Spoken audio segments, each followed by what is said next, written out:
يا أيها الذين آمنوا لا تتقوا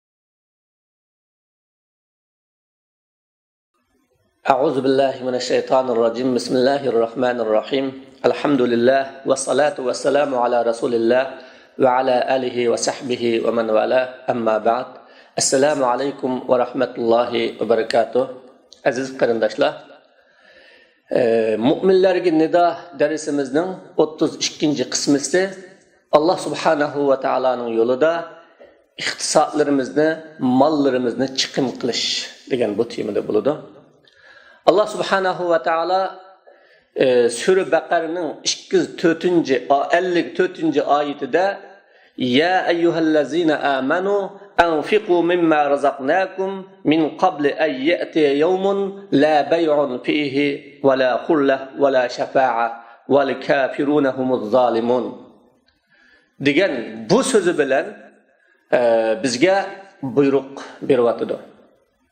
Aziz qarindoshlar, Allah yolunda iqtisodni chiqim qilish islom dinimizdagi eng muhim ve asaslık ibadetlerinin üçüncüsü. Birincisi La ilahe illallah degani şahadet, ikincisi namaz, üçüncüsü zakat veriş. Mana bu bir müminin müminlikini ispatlaydigan, Allah'ın hakiki kulluğunu ispatlaydigan, özünün Allah bergen nimetlerine teşekkür eytidiganlıkını ispatlaydigan ameli ibadetlerden birisi. Kur'an-ı Kerim'de bu hakta nurgulluğun ayetlerde Allah subhanahu ve teala bu doğrusunda buyruklarını verdi, bazıda kızık tutdu, bazıda bizni üstümüzge onu bir mecburiyet şeklinde Allah Teala köksetti. Mana bu ayeti kerimede hem Allah subhanahu ve teala bizni iman sübtimiz bilen çağırıp Ya eyyuhallazina amanu ey bana işengen menin dinimni özünün din təvəlliki qılğan menin yolumni yani İslam yolunu özünün hayatlık yolu qılğan menin kitabımni özünün kanun desturu qılğan özünü İslam'a, Müslümanlık'a nispet vergen bendelerim de Allah subhanahu wa ta'ala bizni bu iman mensubiyetimiz ile çağırırız arkadaşlar. Bu yerdeki ya eyyühellezine amanu degendeki iman bizden şunu talep kılıdı ki bu çağırıktan kin kelgen hüküm sili icra kılıdığan hüküm. Vazife sile amel kıladigan vazife, mas'uliyet sile üstüge alıdigan mas'uliyet. Bu silenin sadaqatinligini ispatlaydigan bir voltaj deb Allah subhanahu wa taala bu yerda iman kelimesini bizga bayon qildi. Çünkü iman kelimesi bilan chaqirdi.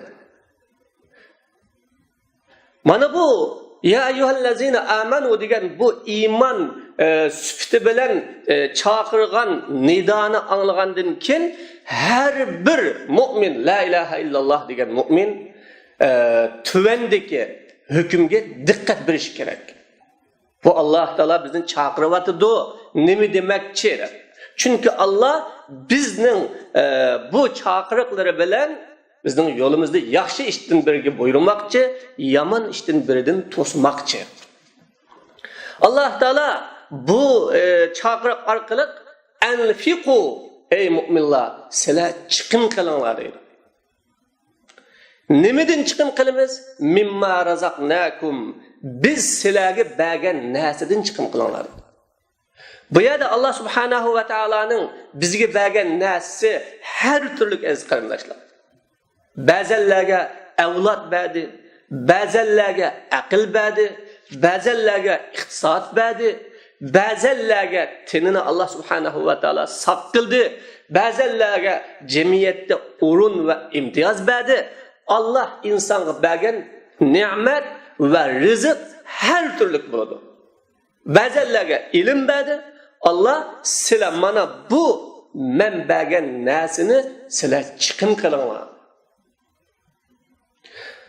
Qur'on bu mimma razaqnakum degan so'z bilan sizlarning qo'linglardagi har qanday narsa bu aslida sizlarning emas demakdir deganni o'qtamoqchimiz birodar.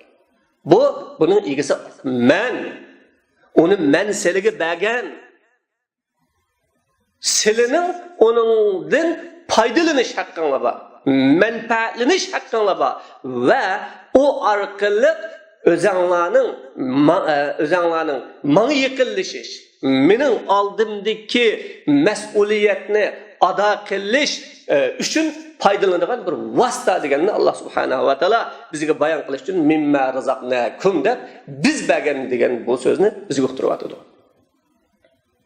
Endi Qur'oni Karim bu orqali bütün mu'min musulmonning, ya'ni Allohni tonigan Peygamber aleyhissalatu vesselam'a ergeçken mümin Müslümanlarının qo'lidagi ve özüdeki her narsani oldi bilen onu meninkide, onun ilgisi men degan bu andın çıkışqı bizni chaqiradi.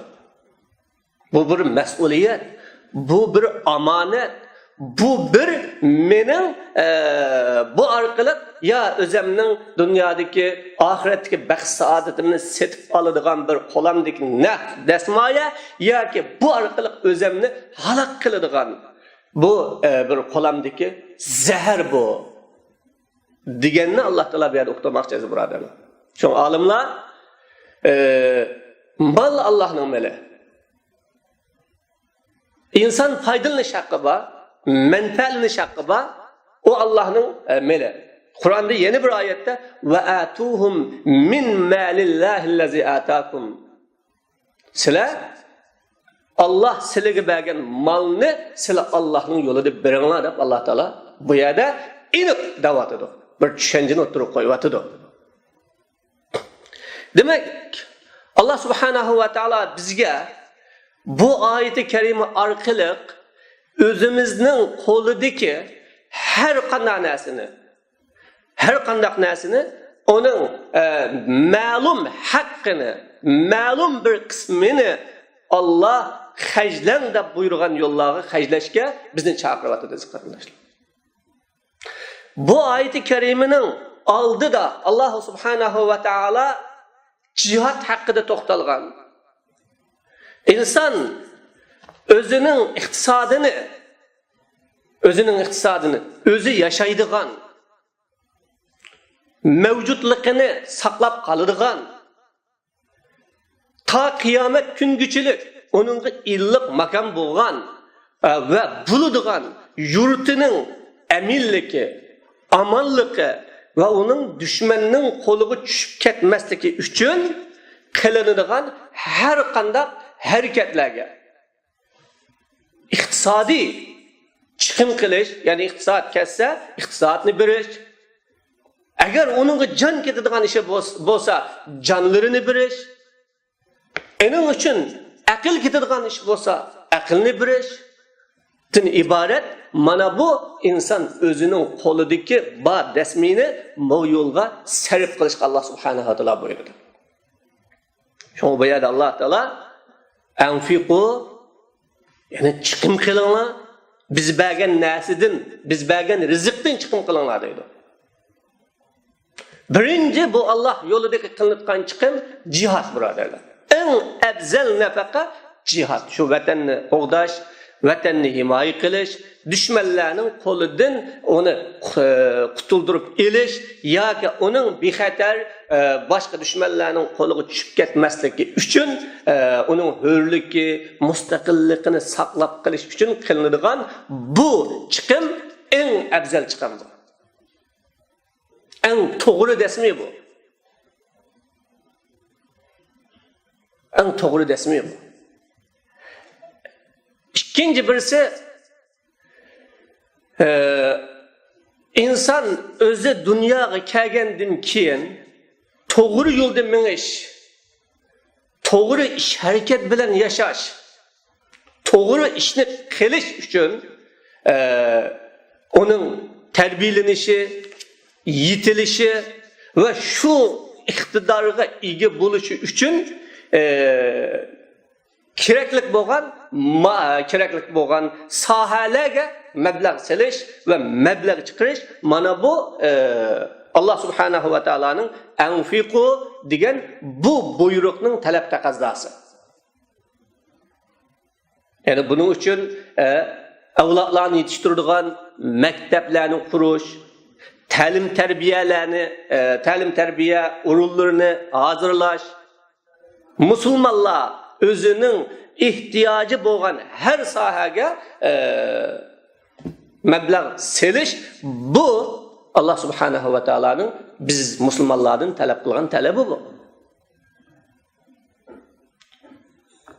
Allah taolo o'zining yo'lida qilingan chiqimga mu'minlarni bexillik qilmaslikqa chaqirib yana bir oyatda men zallazi yuqridulloha qarzan hasanan fayudaifahu lah kim Allah yo'lida qarz beradi deyapti.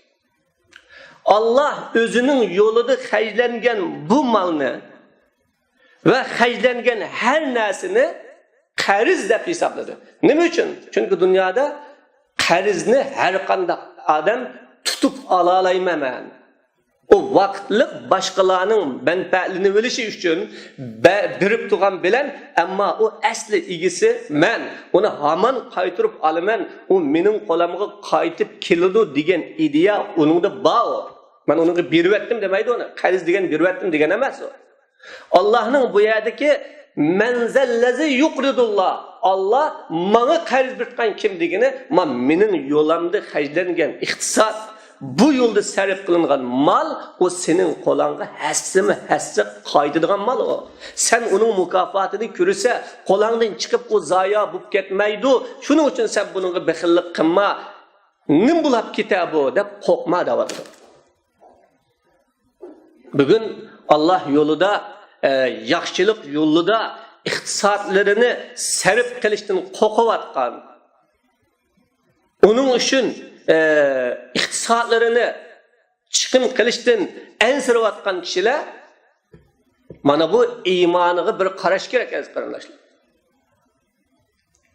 Davosiga la ilaha illalloh davosiga bir qarash kerak. Ve şu sebeplik musulmonlarning vatani, musulmonlarning xotirjamligi, musulmonlarning izzat hurmati agar depsende bo'lgan bo'lsa, ziyonga uchirgan bo'lsa, o şu nuqtadan Alloh subhanahu va taolaning oldida o hisob beradi. Anfiqu mimma razaqnakum. Allah bu yerda chiqim qilinglar dedi. Biz rizq bergan narsadan.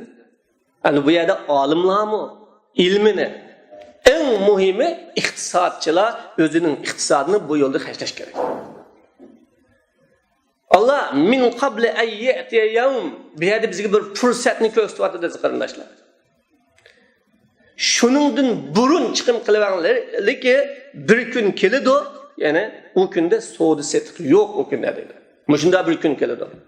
Ma dunyoda inson bir musibatga ya bir xafalikqa uchrab qolsa, uni bilan savdolashib qutula oladi. Nurg'un pul berib qutula oladi.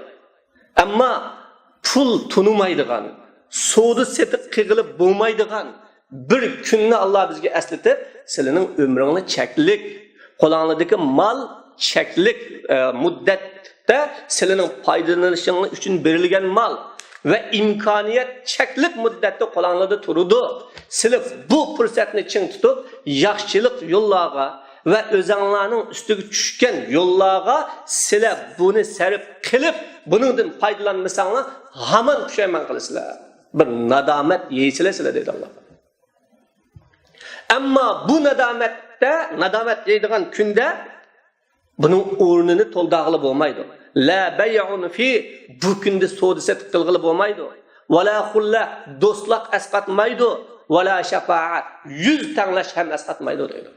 Aziz qarindoshlar, Allah bu yerda inson umid bog'laydigan hamma yo'lni kesib o'tdi.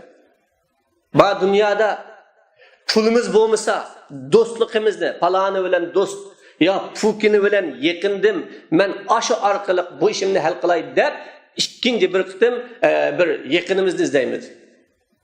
Va shu orqali bir munosabatimizga tayinib turib, qiyinchilikdan qutulishga ve özümüzün habiliqidan chiqishga tirishimiz.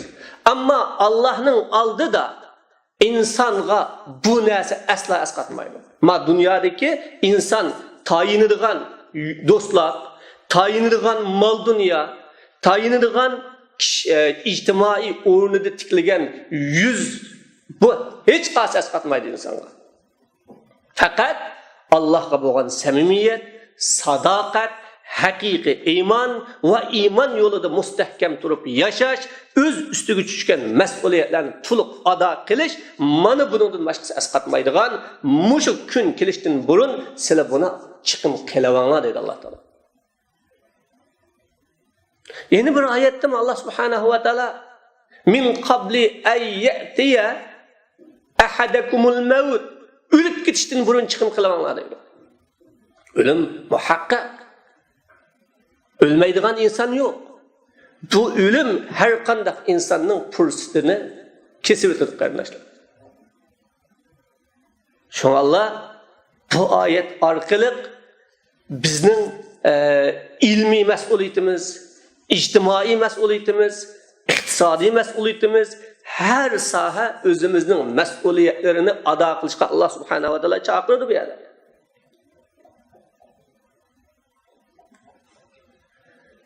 Mana bugün Allah'ın yolu da Allah bergen amanetini ada qilmaganlar hammasi pushvoyman qilyapti.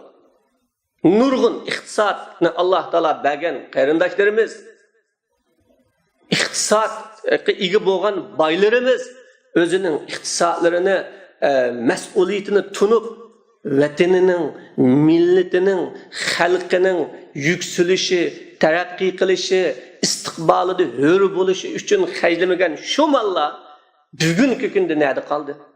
Kimning qo'lida qoldi? O'zining ilmlari orqali mas'uliyatni ado qilmaganlar bugun shu ilmini ado qila oladigan yerdimi? İlimlerini ado qila oladigan yerda turyotamdi. Her narsaning bir fursati bor, aziz qarindoshlar.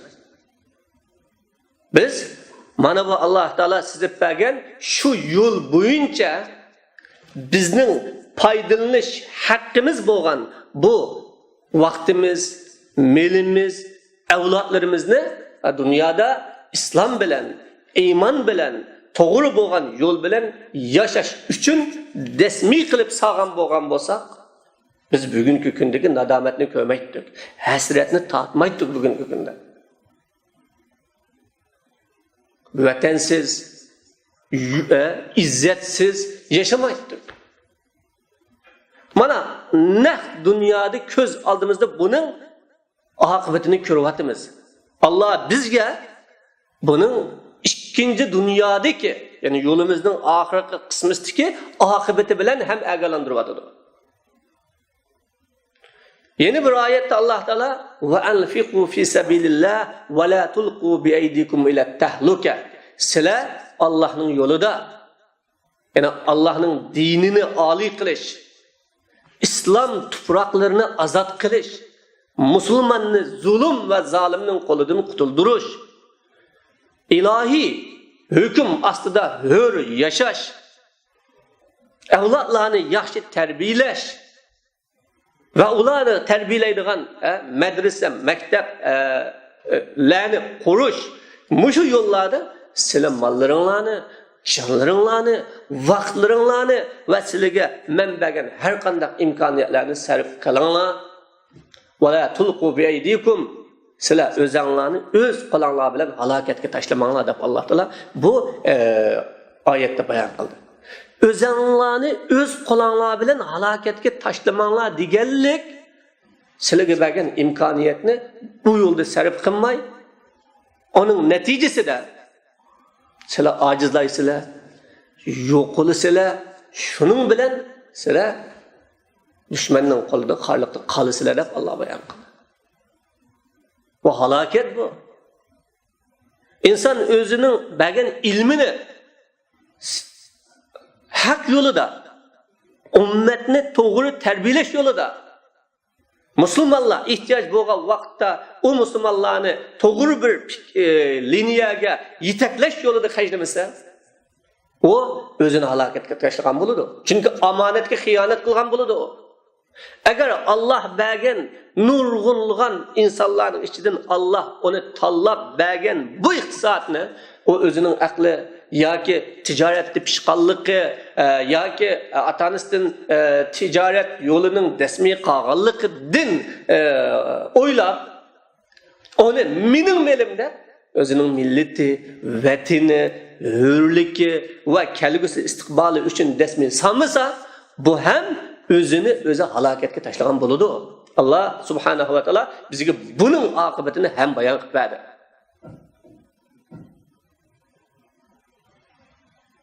Allah subhanahu wa ta'ala ahirda vel kafiruna humuz zalimun. Allah bergan ne'matga tangan, yani onun haqqini ado qilmagan, o'zining qo'lidagi imkoniyatni iman yo'lida, İslam yolida ve iman İslam'ның haq bo'lishi yo'lida, musulmonning hur bo'lishi yo'lida xajlamagan ve chiqim qilmagan mana bu kishilar ular zalim deb Alloh taolo bayon qildi. Ya'ni kafirlar ular zalim. Aziz qarindoshlar, biz bu oyatning haqiqiy ma'nosini tushunmagan ve bu oyat haqida o'ylanmaganligimizning natijasini biz bugun ko'ryapmiz. İslamni o'zining yo'li qilmagan, Qur'onni o'zining prinsipi qilmagan, La ilaha illalloh shuari ostida yashamagan har qanday kafir, onun din tavalliki nima bo'lsin, mayli demokrat olsun, mayli ilmani olsun, mayli o başka Yavrupalik olsun, şarıklık olsun, gariplik olsun, kim olsun, o özünün yolunu Allah'ını tunuş ve Allah'a teslim buluştun başlamagan bolsa, o zalim o. Biz onu adil deb hesaplab qolganligimizdan bugün zalimning qo'l ostida yashayapmiz. Men shundoq so'zlarni anglaytdim ota-onalarimizdan. Yuqurdikilar naydi yaxshi. Ularning siyosati yaxshi. O xalqparvar. Ammo mushu tuvendiki noinsof, nonqipi kishilar, tuvendiki setilmalar bular millatni ke zulm qilyapti. Zalimlikni mushuli qilyapti. Aslida yuqordan kelgan siyosatning hammasi mushu tuvanda o'zgarib ketadi. Agar shu yuqordan kelgan siyosat shu peti ijro qilinadigan bo'lsa, biz bunda zulmlarni ko'mitdik deb kafirlarning tabiatini, xarakterini ve ularning haqiqiy mohiyatini tushunmaganlikdan ularga ishini ularga yaxshi deb qarab musulmonlar uzun zaman aldandi qarindoshlar. Hammamiz aldandik. Allah bu yerda kafirni zalim deb bizga tunutgan edi. Onun vücudida Allah'ni tanımagan ekan, o vücudida. O peygamberni tanımagan ekan, özünün dunyoga kelib ketishga sirni bilmagan ekan. O hamon zalim o. Zalim bilan adil to'g'ri yo'lda mangdiganlar bir yerda yashamaydi. Zulm bilan adolat bir yerda mavjud bo'lanmaydi. Haq egisi bo'lgan, to'g'rining egisi bo'lgan bizga o'xshash musulmonlar bunda Rabbini tonimagan, dinini tonimagan insonlarning qo'l ostida yashamaydi degan bu ideya, bu tunish biz musulmonlarga Qur'on o'lchami bilan turg'izilmagan aziz qarindoshlar. Şoň bugun mana Qur'oni Karimga to'g'ri prinsip bilan qaramaganligimiz uchun, Qur'oni Karimning hukmlari bilan biz o'zimizning yo'lini topmaganligimiz uchun, düşmanimizni Qur'on bilan tonimaganligimiz uchun biz bugun bu zolimning zulmi ostida yashayapmiz. Hatto biz iymon ahli musulmon turib ta bugun şu kadar bir nadallık içinde yaşayatımız ki uçuktan uçuk öylürümüzge bösep kirgen vakitte. Özümüzün iffet namusuğa tecavüz kılgan vakitte. İşiklerimizni çekip en bizge has boğan ailemizin içine kirgen vakitte onun zalimliğini tunadık. Bu zalimken de dava kılavatımız. Aslında o Allah'ın hakkını tanımagandan başlap zalim idi o. Peygamberinin hakkını bilmegandan başlap zalim idi o.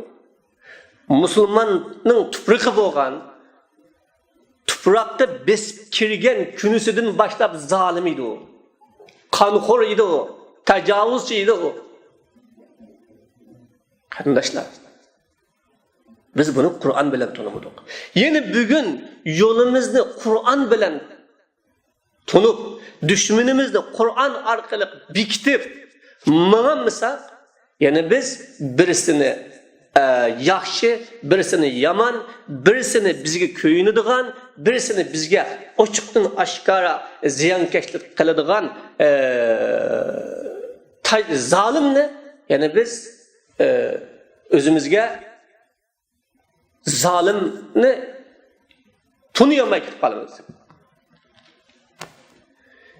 Bizga yaqinlik qilgan, marhamatlik qilganlar bizning iymon qarindishimizga, din qarindishimizga shu din nuqtasidan, islom nuqtasidan dushmanlik qilgan bo'lsa, u bizga bir ko'yinganlik emas, boshqa nuqtadan ziyonkashlik qilishni yoki ozgina vaqtdan keyin ziyonkashlik qilishni maqsad qilgan dushman bo'ladi.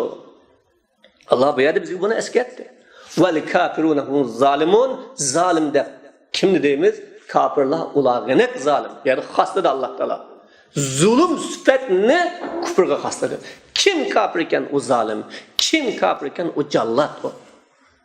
Onun yukarısı olan tüvini, onun başkoğuçusu olan ergeç küçüsü, oturursa hiçbir farkı yok. Onu bunda tanışmamız lazım. Şunun için biz bu Qur'oni Karimning bizga sizib bergan yo'li bilan yashamaganlikdan bugungi ziyonni tortyapmiz. Alloh taolo val kafiruna humuz zalimun degan bu oyat karima orqali biz mu'minlarni 1400 yil burun agalandigan bo'lsa, biz onunga amal qilmay, kafirni zalim demay, tajovuzchi demay, bugun bu musibatga, bu ig'ir kunlarga qolgan bo'lsak, şunu körüveliş gerek ki Allah'ın ayetinin başında anfiqu mimma razaqnakum, biz sizge rızık bergen nasidin Allah'ın yolunda çıkım kılana degan bu buyruğa amel qilmaganligimizning pushmanini hem ko'ryapmiz ve hem bundan keyin yeni ko'rishimiz mumkin aziz qarindoshlar. Qur'on bizga nadomatning yo'lini naq ko'rsatadi. İqtisodiy jihatdan nadomatni chekdik. Vatanlarimizda, uylarimizdan ayrıldık, iqtisodlarimizdan ayrıldık. Nurg'un tasmilimizdan qoldik. Bugun hey ashu bo'lgan bo'lsa, unda qiladik. Ashu iqtisodlarimiz bo'lgan bo'lsa, bunda qiladik deb nurg'un orzularimizni qilamiz. Aşu iqtisodlar, aşu mallar ve Allah bergen imkoniyatlarni şu vatanimizda erishishdan burunmi shunda arzularni qilgan. Allah bergen ana o vaqtda Allohni unutdik. Mas'uliyatimizdan yüz o'riydi. Ko'pinchimiz özümüzün yaxşı niyeti ve davalarına sadık bulanmadık. Bugün Allah ne bizni onundan ayrı etti. Ama yani biz bugün özümüzni bu Kur'an'ın yolu bilen tolup bu ayetning bizden talep kılgan talebiga kelib özümüzni haqiqiy o'zgartmasak, Allah qo'lingdagi imkoniyatni chiqim qil, sarf qil. Buning nadomati ba, qiyomat kunida ba nadomati degan buningga ishonib yo'lni to'g'rilamasak, yana biz bu dunyoda nadomat qilganimizga o'xshash ikkinchi dunyoda ham nadomatga qolamiz qardoshlar. Allah subhanahu va taolo hammamizni bu nadomatdan saqlasin. Allah hammamizni bu oyatga amal qilib yashashni nasib qilsin. Va oxiru davona alhamdulillahi robbil alamin.